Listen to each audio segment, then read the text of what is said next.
వి gold trusted gold buyers తాకట్టులో ఉన్న బంగారాన్ని విడిపించి ఈ రోజు ఉన్న మార్కెట్ ధరకే కొనబడును. మరిన్ని వివరాలకు సంప్రదించండి 77107720. రాజకీయాల్లోకి రాలేదు అన్నది మనకి చరిత్ర చెప్తా ఉన్నటువంటి సత్యం.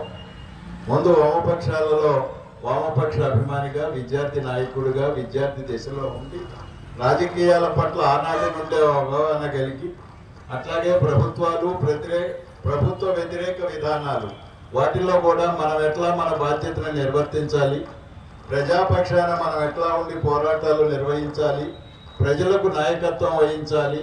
ఆనాడు విద్యార్థి సంఘాలకు నాయకత్వం వహించిన, విద్యార్థులకు నాయకత్వం వహించిన, భవిష్యత్తులో రాజకీయ బాటలో మనం ప్రజల పక్షాన ఎలా మనం మెలగాలి, నాయకత్వం వహించాలి అనేటటువంటి ఆలోచనలకు ఆనాడే నాందిగా మదన్ లాల్ గారిలో ఉన్నాయి అన్నది మనకు తెలిసినటువంటి విషయం. ఇచ్చారు మదన్ లాల్ గారు.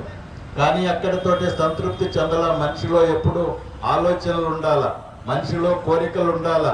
నేను ఎదగాలి, నాతో పాటు సమాజం ఎదగాలి, ఎదిగేటటువంటి సమాజంలో మన పాత్ర ఉండాలి, ఆ సమాజాన్ని మనం బాగు చేయడానికి నిరంతరం కృషి చేసేటటువంటి అవకాశాలని మనం అందిపుచ్చుకోవాలి అనేటటువంటి తృష్ణ, కోరిక కూడా మనుషుల్లో ఉండాల్సినటువంటిది, ప్రత్యేకంగా రాజకీయాల్లో ఉన్నటువంటి వారిలో ఉండాల్సినటువంటి అవసరం ఉందని నేను భావిస్తా ఉన్నాను.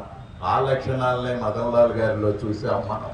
ఆ ఉద్దేశంతో, ఆలోచనలతోటే ఉద్యోగానికి రాజీనామా చేసి రాజకీయ రంగ ప్రవేశం చేసి, మొట్టమొదటిగా చాలామంది చెప్పారు విషయాలు చరణం.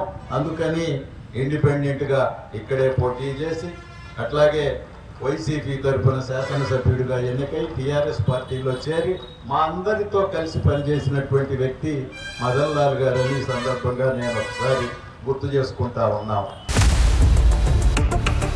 ఇండియా పాకిస్తాన్ తాజా అప్డేట్స్ కోసం డౌన్లోడ్ చేసుకోండి RTV లైవ్ యాప్.